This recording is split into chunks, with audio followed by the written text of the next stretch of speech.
Hey folks, welcome back to Let's Play LSD. I'm your host TPC Gamer, and I've only just noticed that the alien's right eye is starting to peek out from the dream chart. Now it's got the potential to look really, really creepy, but for now, let's ignore it and push on. I mean, just watch. Text screen time, right? Oh, or not. Excellent. You know, I have noticed that the game tends to throw text streams at me at the beginning of these videos. Somehow. I mean, it's almost like it knows that it's being watched and it wants to play it up, you know, just staggering me as soon as I begin. And it's also trying to be a next-gen game. Seriously, look at all this faux bloom. Now, have I gotten turned around again? You know, I'm trying to find the river so I can play with a giant face in the wall, but well, I found the Kitsune shrine again. I am terrible with navigation, you guys. It's why I love living in a grid system. Like, the supermarket is 2 down and 3 across. I like that. What is that? It's not the log, is it? Oh! Oh, I see. Well, it's a log, but it's not the log that I was thinking about. And I thought it might be the carved tree thing, not the bell-striking dealie. It's one of those things that it just blows my mind whenever I try to work out the scale of it. Like, that's a branch! Branches are huge, and I mean, that's not even the biggest part of this structure. Although I do have to wonder like, why the log isn't getting obscured by the fog like the bell did. It's like old Hanna-Barbera cartoons when moving parts would be a lot clearer than anything else. Anyways, back to explaining Kyoto. By which, I mean exploring Kyoto, trying to find the face. I suppose I can explain things while I'm at it. That does seem to be one of the main things I got going on with this kind of video. Better than musing on how completely lost I am, I suppose. Ah, but not so much anymore, because this is the river. And I've always enjoyed exploring rivers in real life, too. It's one of those things where I can follow it for however long, and there comes a point where you can't follow it anymore for whatever reason, and it just... Again, it is something that I can't fully wrap my head around, and it blows my mind. Possibly because I can be quite simple sometimes. And again, I'm back in the same rendition of Kyoto as the one I was in before. Now this seems to be another thing that happens when you link with the face. You not only go back to Kyoto, but it's the same skin pack and the same fog colour of Kyoto. That seems to be a good enough sentence for what's going on, I suppose. And you know something? I should really stop running. I feel it will help with creating an upper mood, but I'm also worried that Greyman will show up and just wipe my brain. Whoa! Okay, kind of ashamed to admit this. That made me jump. Do you think that's this game's version of telling me to stop meandering in an endless loop and, you know, go outside, do something else? Okay, so the usual plan of immediate dream suicide is on hold for now, as I choose to explore the dream world and find out what on earth that splashing noise is. Like, as far as I can tell, I'm on a corner to the very far south, and there's nothing down here to make that kind of noise. It sounds like something's squeaking too, like the icy footsteps sound. Seriously, what's going on with the splashing sounds? Because it's obviously being made by something, but I can't source it, and I don't know where it is. It's kind of like the splashing in the Violence District, only not as probably a dead body. And it's local to this island, which is definitely something. I mean, mostly a confusing something, because there's no water or anything that should be making a sound. I mean, maybe it's meant to load the howling wind sounds, but it misfired? Have I even come to the right island? I don't think I have. Alright, back I go. CPC Gamer, Cartographical Detective. Or something. I don't know what I'm expecting to find down here, but it'll certainly be an interesting thing to look for. Man, I wish I could look underneath the polygons, because I reckon it could be something beneath this island. Or, you know, the large body of flowing water. I think I've headed over to the wrong island, you guys. Oh, time to hand in my cartography license. And after I was so proud to have used the proper term as well. Okay, down the hatch. Or... well, I wasn't going to say gap in the level geometry, but I guess Sentryfish did his job. Well done, sir. Continue to flummox YouTube Let's Players for the good of their own game. You know best, I suppose. Also, have I just established another static linking point? Because I'm fairly sure the last couple of times that I've nagged Sentryfish, it sent me back to the same version of Kyoto as the one that I experienced earlier on in the day. Or night, if you want to be captain of the Pedantic Brigade.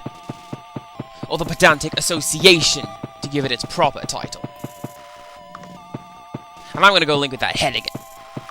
I'm determined to throw this... never mind! Change of plan. Heading into a wall or something so I can... get out of here. Forget you, Creepazoid. Now, what did I say? I said we haven't seen him for a while, so that means we're due. Or did I say that?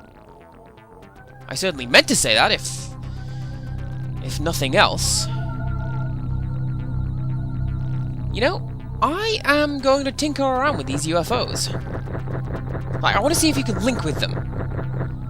I mean, I know that at some point in my last batch of videos they vanished when I got on the same plane as them, but I want to see specifically how high I can get before they vanish. Which is weird, because usually getting high is the point where you begin to see the UFOs. Man, how about that?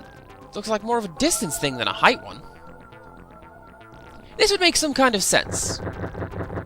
Again, probably because of how easy it would be to kite them to the little mountain and try to run into them.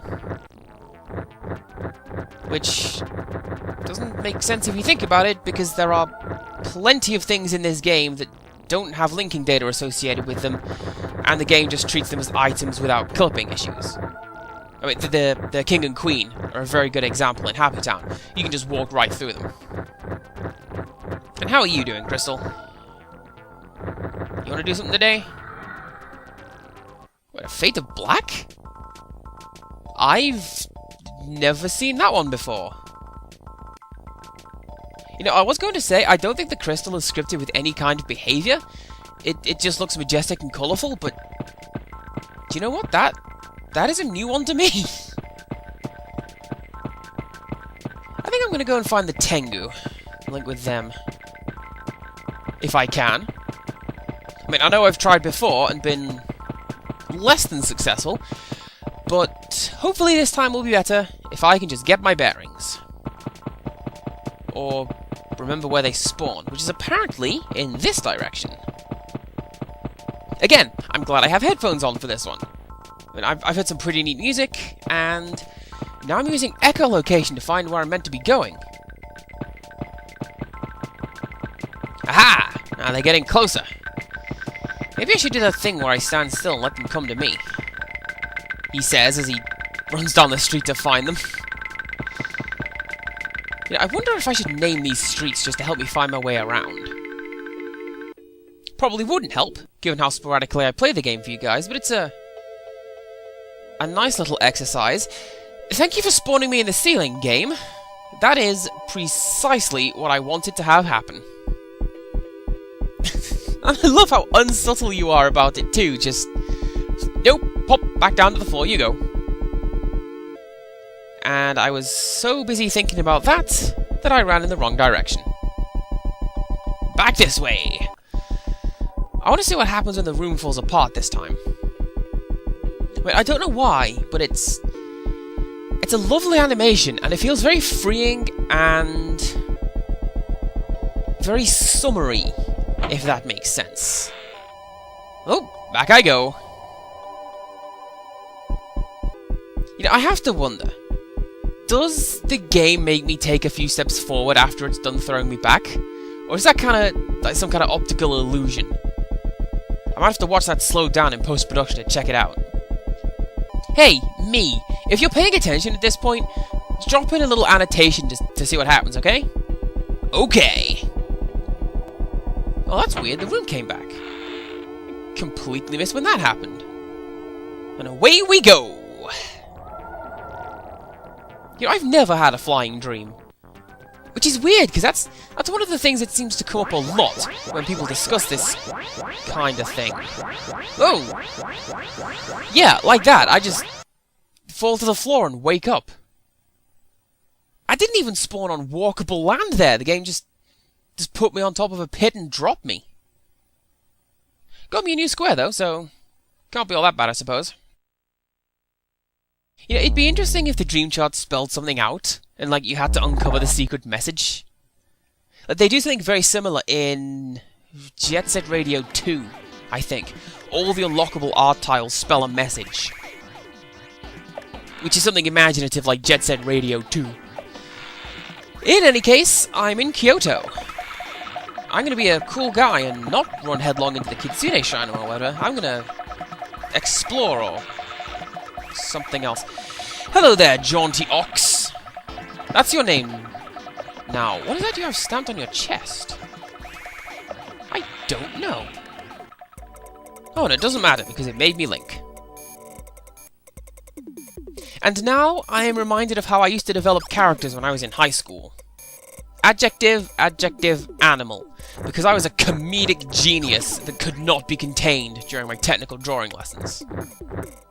Like, I made up a whole little world and continuity for them as well. Like, there was surprisingly useless goat, amazingly camp gorilla, entirely non-threatening fish. Loads of them. And they were all characters in a world controlled by a superhero named Spoon Man, who was basically a stick figure holding a spoon, because I can't draw to save my life. Now, let's see if the UFOs sort of despawn as part of a distance thing. I think they were just before that little sand dune on the left when they vanish. And while we watch and learn, if I could come up with any single creative product, and it would be guaranteed to be made, like through whatever science or magic were acquired, it would be some kind of MMORPG, populated by every single character that I have ever created. Like all the dumb guys I wrote up in high school, my comics, cartoons, the books, short stories I've written, every single one of them would exist in a single world. Like all the places I ever wrote up would be there as well, kind of like Sea Haven. Oh, that's sort of a little bonus for people aware of like some of the other things that I do. I write short stories about this little coastal town where secretly everybody is completely insane. And I always refer to it as Nowhere in the stories, or Nowhere on the Sea, but it's actually called Sea Haven. And I think it's better unnamed, myself. Also, I was always kind of worried that people would look at the word Sea Haven, decide that it's too close to Silent Hill, and I really don't want to be accused of being derivative. Which is kind of weird, given all the Easter eggs and references I just throw into literally everything that I do. But, I mean, the stories aren't based on the idea of Silent Hill. I was more inspired by Under Milk Wood, which is a really good little play, and you should check it out. And in particular, I was inspired by Act 1, but in particular, one character named Mrs. Ogmore Pritchard. She is a woman who owns a hotel, but she is so fastidiously neat and tidy that nobody is ever allowed to stay there in case they ruin her work. And she's introduced in a dream sequence where she orders her two late husbands to tidy the hotel with her, and tidy the messes they each made when they killed themselves. And I meant to link like that, by the way, because it demonstrates insanity. Somehow. But no, Under Milk Wood is the kind of thing where the elevator pitch sounds terrible, but seriously, trust me, it's worth checking out. And now back to your originally scheduled running into a face on the wall. One day that's going to be a trap, I can see it, but today is not that day. And yes, I have found another static linking point. Same texture skybox, murky brown sky. I should update the wiki with this information. Oh hi, those guys are running this way. I want to link with him, but not that one heading towards me. Seems like it'd be too easy. I'm gonna go for this guy in the distance. Because running for long stretches and not focusing on what is directly in front of me has never gone wrong when I'm in Kyoto. Not ever. Oh yeah, I meant to sort of mention this before. You know that Tengu is holding a leaf? That is part of Japanese folklore. The Tengu use leaves to whip up winds and play tricks on people. Like, not very strong winds, mind you. Closer to, you know, knocking your hat off, rather than full-blown Fujin is gonna be mad when he finds out what you did. You know? And I got so caught up in talking about folklore that it bypassed the bit of my brain that told me what I was meant to be doing right there. Still, time for some exploring. Like this! I mean, I don't care if anybody disagrees. Violet and cyan is a lovely colour combination. I mean, it's something right out of the 90s, I will grant you that, but it's still a nice colour scheme. Oh, and it sends me to a mysterious world, known only to those who visit. Or, you know, my apartment. There is also that. I wonder if that's meant to represent the author's own apartment block. Like, the dream diary that accompanies the game mentions a specific apartment block, but it talks about a boy drinking wine, which only shows up in video format, rather than on that map, so... I mean, that apartment probably isn't the one in the book. Yes, it probably would have helped if I'd stayed on the map I was talking about, but I saw drink and was drawn to paw at it like some sort of clumsy monkey or one of my co-workers. I mean, that's one of the most depressing things with trying to set up a night out with the guys at work. You have to factor in everybody but me wants to get drunk into the proceedings and just sort of go from there. So, you're pretty much just stuck going to terrible nightclubs. Which is kind of why I never go. And I'm amazed by how weird the floor looks. Like, is this 3 textures on top of one another? Probably not, but, you know, damn though. Alright, Lionel, what do you... Whoa!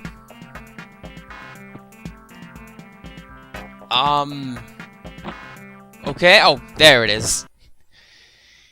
Bit of a time-delayed waking up, I think. I've had those before. Usually when I fall into a large body of water. Like, I sink, and sink, and sink, and then I go... Wait a second, I'm breathing. This is ridiculous. And then I wake up. Yeah, let's have another one. This is day 181, which pretty much makes it about halfway through the game. I mean, it's been a long road, there's been a lot of inane rambling along the way, but we are now closer to being done than when we started. And as tempted as I am to run into the pit and help that dream counter along, I am not. I'm heading to the womb to see what's going on. Hopefully the answer is not it lives, because that's a pretty spooky boss. Alright, you do anything today? Yes? No, ahaha! Did you just snap to a position? You did! And now you're tracking me! I don't know what I just did, but I totally meant to do it. No doubt. What on earth is that going on in the background? Oh, I see. It's part of the music. I thought I heard breathing or humming in the background, and it thoroughly confused me. Okay. That is not part of the music. That sounds like breathing. And just watch. Now that I keep quiet to hear it, it's never going to play again. Or, it will, while I am at my loudest and most obnoxious. Ah, come on, guy. Be a sport and grow, would you? Ine shock! Or whatever it was. I don't know. I only really know of Apache Indian from Harvey Birdman and related media, but I'm pretty sure that was his thing. And you should move faster, Zeppelin. Like, faster than the speed of Prunes and custard. That was a really oblique one. I'm surprised if anyone gets that. So I don't think I'm gonna wait anymore. We've pretty much seen what the Zeppelin does, I think. And again, I'm gonna be good. I'm going to fight every temptation I have to go down the pit. I want to see if we can get WrestleMan to do something again. I don't know why I like nondescript adjectives as much as I do. It's like seeing things represented as their own nouns. Like that one drawing I did of the car that was made out of the word car. And I know that nobody is here. I'm gonna take a look anyway, see what's up. Although it looks like you can't spawn anyone, you can only aggro something if the game has spawned it. Yeah, I'm gonna head into the wall and the mysteries that lie beyond. Which happens to be... oh, nice! This is a great sight to see. I don't know if I'm keen on nothing showing up in the air, but... you can't win them all. Come to think of it, I forget what the astronaut looks like with the trippy tile set. I mean, I know I've seen it before, but I... just forget it right now. Is that the bear starting up? Does it matter at this point? Okay. Join us next time for some actual middle point of the game. And until next time, goodbye.